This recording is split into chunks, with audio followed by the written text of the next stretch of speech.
creiem que és positiu que la gent vingui a visitar el temple, però que ho faci d'una altra manera. Nosaltres pensem que n'hi ha zones de la ciutat que estan ja totalment saturades. A la Sagrada Família venen uns 10 milions de visitants l'any, dels quals 3,3 visiten el temple.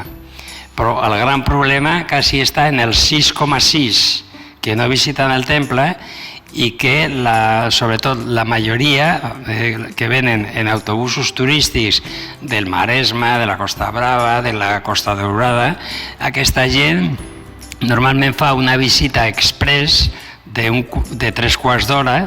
Clar, el que fan és una invasió del barri i a més en un model de turisme que no deixa ni un euro aquí.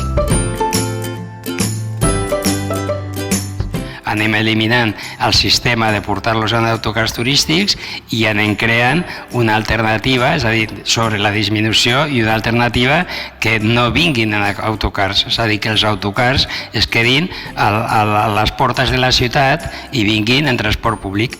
A veure, la perspectiva relativament a curt mig termini del tramvia per la Diagonal fa totalment factible aquesta opció. Nosaltres estem orgullosos de la Sagrada Família i de Sant Pau. Nosaltres no volem turisme d'èlits, però sí que ha de ser un turisme de qualitat.